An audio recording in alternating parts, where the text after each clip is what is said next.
Chapter 8, The Summit Hotel.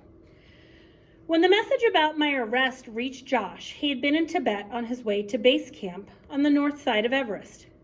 With him were 25 clients, 15 Sherpas, and about 50 porters and their yaks.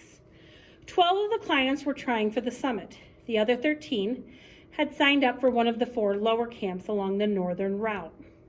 The higher you climb, the more it costs. I caught a truck heading back to Kathmandu and sent the others on to base camp, he explained.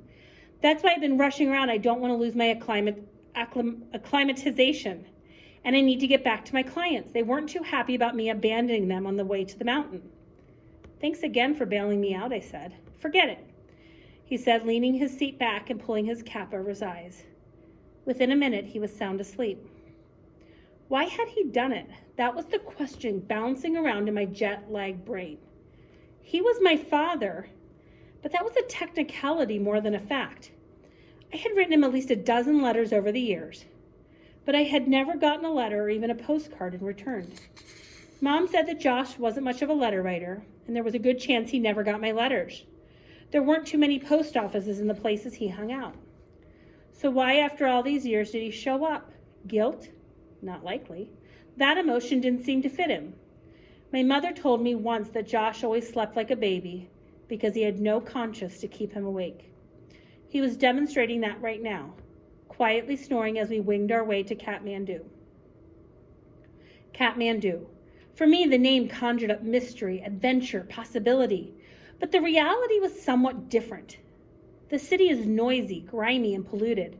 My eyes burned and I started choking as soon as we stepped out of the airport. Takes some getting used to, Josh said as our taxi sputtered into an unbroken line of traffic. You'll be staying at the Summit Hotel. Me?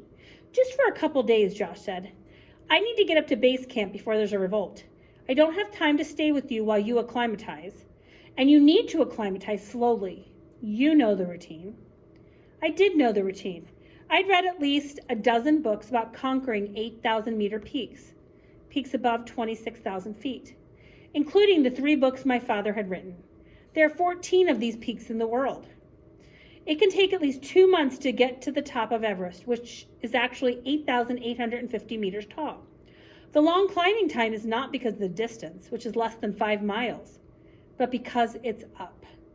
Most of the climbing time is spent sitting in the 6 camps along the route, letting your body get used to the thin air. If you go up too fast, you might get mountain sickness or high altitude pulmonary edema, HAPE. Here's how HAPE works. Your lungs fill with fluid, you can't breathe, you go into a coma, then you die. The only way to treat HAPE is to get to a lower altitude where there's more oxygen, or O's, as climbers call it. It doesn't matter what kind of physical condition you're in. If you climb up faster than your body can adjust, you'll get HAPE and your climb is over, maybe forever.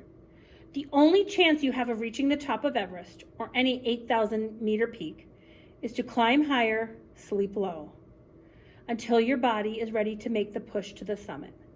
In other words, you have to make sure your lungs keep up with your legs. It's a very bad idea to leave your lungs behind. The other problem with Everest is there's only a small window when the weather is good enough to get to the top. 2 weeks, maybe less. Some years the window is only 2 days. You have to be positioned in the right place at the right time, in the right physical condition, or you'll never make it to the summit. Because Josh has spent most of his life training and climbing at high altitudes, he can almost jog up to base camp, 18,000 feet. Well, not really, but he can certainly get up there in half the time it was going to take me coming from sea level in New York City. Without me, he would be at base camp in 4 or 5 days. If he waited for my lungs to catch up, it would take him 10 days to 2 weeks to get to base camp. What he hadn't explained was how I was going to get to Tibet on my own. And he didn't get a chance to tell me right then because the taxi had pulled into the courtyard of the Summit Hotel, where we were immediately surrounded with a swarm of laughing, smiling Nepalese. Hotel staff, he said. They obviously knew he was coming and were overjoyed that he was there. He got out and he introduced me. Not speaking Nepalese, I didn't know if he told them I was his son or his little brother. Regardless, by their expressions, they were very happy to meet my acquaintance. They unloaded the gear and we followed them into the lobby, where we encountered more pandemonium. This time with the guests, women, men, trekkers, mountain gear, old and young, gathered on Josh like he was a rock star. No pun intended. He signed autographs and answered questions until the concierge politely but firmly dispersed the crowd. Please, please, Mr. Wood needs to rest after his long journey. Mr. Wood had no intention of resting. When he got to the room, he started sorting through the gear and stuffing what he wanted in his backpack. You're leaving now? I asked, trying not to sound whiny. Have to. The last thing he jammed in his pack was a box of energy bars. I didn't say, but what about me? But there was no way to say this without sounding pitiful, so I just stared at him. Zopa will take you to base camp, he said. Aside from myself, he's the only one I trust to do it. He knows all about you. Who's Zopa and how does he know about me? He sat down on the edge of the bed. Zopa used to be a Sirdar. You know what that is? Head Sherpa, I said. Sherpas are mountain people who live on the slopes of the Himalayas. Without them and their climbing skills, no one would get to the summit of Everest. Right, said Josh. Zopa got me to the summit of Annapurna the day you were born. He was there when Terry called and gave me the news. Since then, he's asked me about you every time I've seen him, bugging me really, saying it's not good for a father to neglect his son. Obviously, Josh had not listened to him. Zopa started climbing again, he continued. He's a Buddhist monk now. Zopa stopped climbing years ago, he continued. He's a Buddhist monk now. Lives in the Idrayan temple. That's Lama. The Lama there has given him permission to forgo his vows for a few weeks to take you to base camp. Forgo his vows? It's not as big a deal as it sounds. I don't know all the details, but leading you to base camp was considered to be auspicious, meaning the right thing to do, Josh smiled. And I'm sure the donation I made to the temple didn't hurt. They're a little strapped for money. So Zopa is okay with this? Absolutely, he's curious about you. And he didn't say this, but I think he's kind of bored with being a monk. What's he like? Cagey, Josh said with a smile. If he agrees to do something, he'll do it. And he may not be doing it for the reason you think he's doing it, and he'll never let you in on why he's doing it. Huh? Josh was beginning to sound like Paula and Patrice. It's hard to explain, he said. You never know what Zopa's real motivation is. I asked him to take you to base camp. He said he would. But he's not taking you there just to do me a favor because I gave money to the temple. There's another reason, more likely half-dozen reasons, he agreed to do it. And you and I will probably never know what all of them are. It was a sad day when he retired.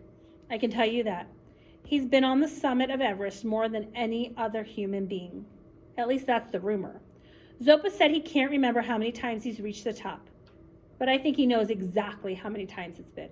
He speaks perfect English, and although he doesn't talk very much, when he does, you need to listen very carefully to what he's saying. The Sherpas do. A lot of them drop by the temple before they climb to have him do a reading. If he tells them not to go, they won't go, no matter how much money we offer them. How do I get in touch with him? He'll come by in a day or two. In the meantime, you need to sort through this gear. Most of it is yours, and you'll need all of it to get up the mountain. I wasn't sure on sizes, but if something doesn't fit right, tell Zopa and he'll swap it out at one of the shops downtown. I'd better get going. He started toward the door and stopped. Charge whatever you eat at the restaurant to the room. Do you have any cash? I shook my head.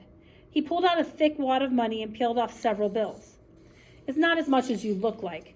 7,000 rupees is about $150 US. I took the bills and set them on the dresser. I'll see you in a couple weeks, Josh said. Maybe less if Zopa thinks you're ready. Oh, before I leave town, I'll call your mother and tell her you're okay. I interpreted this to mean he would call and lie to her about where we were and what we were doing. Better him than me. Enjoy the trip, he said, and with that, he was gone. I stood there for a few seconds staring at the door. My head was kind of spinning, but it wasn't from the altitude. I think it was Josh's energy that was making me dizzy. There was a light tapping on the door, so faint I barely heard it. I opened it. It was the concierge. She gave me a slight bow. I will turn down your bed. He wove his way through the junk as if it weren't there, pulled the cover and fluffed the pillows. When he finished, he looked at the window. The curtain was drawn. This will not do, he said. You are missing the setting of the sun. He pulled the curtains back with a flourish. Behind them were the Himalayas washed in orange and pink light. They were much bigger than I'd ever imagined.